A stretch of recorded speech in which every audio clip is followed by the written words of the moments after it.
안녕하세요. 트랙 5 DGX A100 아키텍처 및 제품 특징 소개를 맡은 에즈웰 플러스 오원교입니다.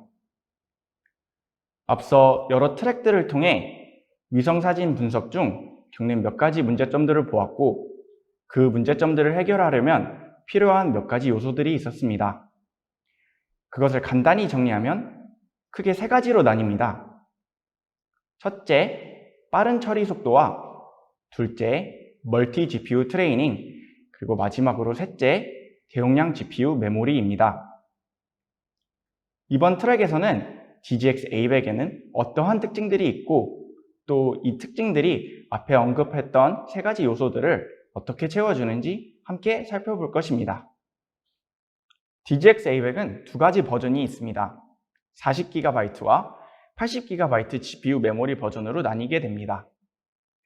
두 버전 모두 총 8개의 GPU를 탑재하여 각각 총 320GB와 640GB GPU 메모리를 갖습니다. 그 이외의 특징들로는 최대 10개의 200Gbps 멜라녹스 인피니밴드 카드와 듀얼 64코어 AMD 롬 7742 CPU, 그리고 마지막으로 6개의 NV 스위치가 탑재되어 있다는 점입니다. 다음으로 살펴볼 것은 시스템 아키텍처입니다. 다음 사진은 DGX A100의 전반적인 구성도입니다. CPU는 AMD 롬 7742 64코어 프로세서가 듀얼로 탑재되어 총 128코어를 갖습니다. 이어서 GPU 서버의 필수인 그래픽카드는 A100 GPU 카드가 총 8개 탑재되어 있습니다. 그리고 6개의 NV 스위치가 있고, 이는 GPU와 GPU 간의 통신의 아주 핵심적인 요소입니다. 앞선 트랙에서 멀티 GPU 트레이닝의 필요성을 언급하셨었는데, 이의 핵심적인 요소가 바로 NV 링크입니다. 멀티 GPU 트레이닝을 하기 위해서는 GPU와 GPU가 빠르게 정보를 주고받고 통신을 해야 합니다. 이를 위해 GPU와 GPU 간의 직접 통신 수단으로 NV링크가 소개되었습니다. GPU와 GPU를 NV링크로 직접 연결해 주어야 했습니다. 이 방법에서 가장 효율적인 방법이 빨간 박스 안에 보이는 큐브 메쉬 하이브리드 방법입니다.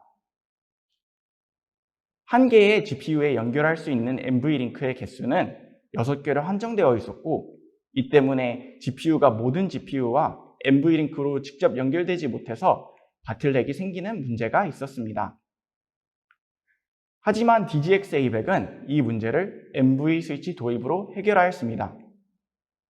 모든 GPU가 NV 스위치를 통해 서로에게 각각 12개의 NV링크로 연결이 되어 있습니다. 이는 NV링크가 3세대로 개선되면서 각 GPU에 연결 가능한 NV링크 개수가 12개로 증가되면서 가능해진 일입니다. 더하여 각 NV 스위치는 총 집계 대역폭 9.6TB/s로 최대 16개의 GPU가 같은 NV 스위치에 연결되어 있는 어떠한 GPU와도 600GB/s의 속도로 통신이 가능하게 되어 있습니다. 다음은 상단에 명시된 명령어를 통해 각 DGX1 그리고 DGX A100의 NV링크 연결 상태를 확인한 것입니다.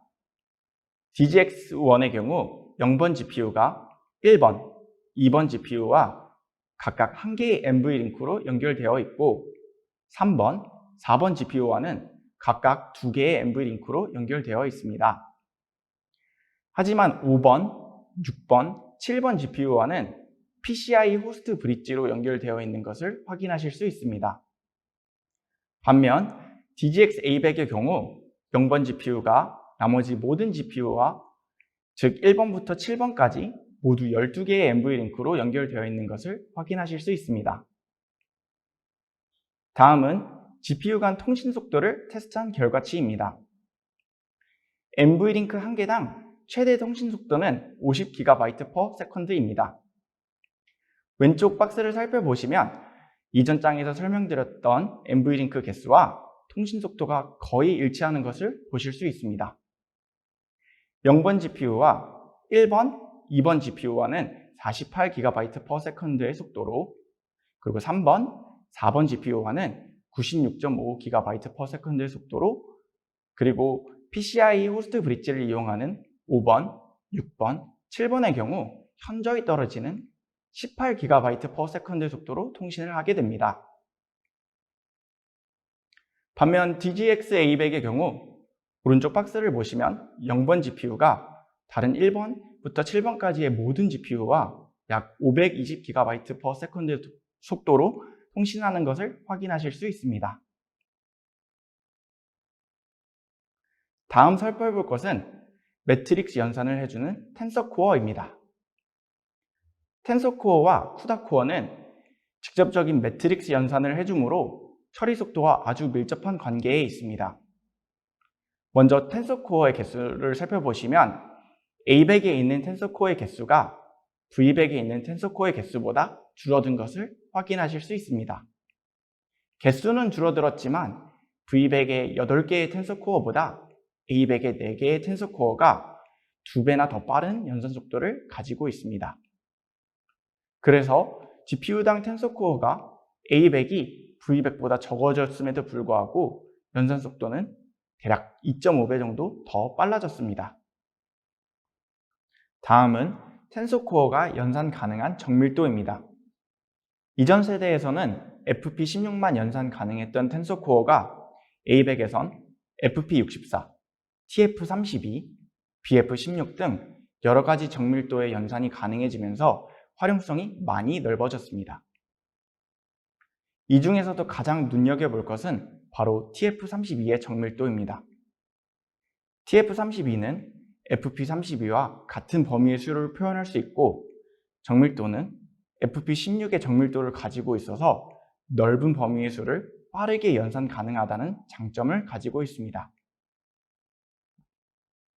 A100에서 TF32의 연산 속도와 V100에서 FP32의 연산 속도를 비교해보면 10배에서 20배까지 차이가 납니다. 이러한 A100의 텐서코어는 처리 속도에 큰 영향을 줍니다. 마지막으로 살펴볼 것은 바로 GPU 메모리입니다.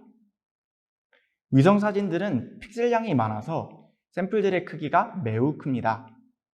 이 때문에 대용량의 GPU 메모리를 필요로 하셨고, A100은 이에 필요한 대용량 메모리를 가지고 있습니다. 이전 세대의 32GB, 16GB에 비해 A100은 40GB와 80GB 두 모델이 있습니다. 단순히 용량만 커진 것이 아니라 용량이 커진 만큼 효율적으로 사용 가능하게 개선되었습니다. 우선 메모리 데이터 레이트가 V100보다 향상되었고, 80GB 모델에서는 거의 2배 가까이 빨라졌습니다. 그러므로 밴드위스도 V100보다 40GB 모델에선 1.5배 정도, 그리고 80GB 모델에서는 약 2배 정도 늘어났습니다. 그리고 A100에서는 L2 캐시의 역할이 중요해지면서 용량이 V100보다 약 6.7배 정도 늘어났습니다. 다음으로 데이터 이동 효율이 향상되었습니다.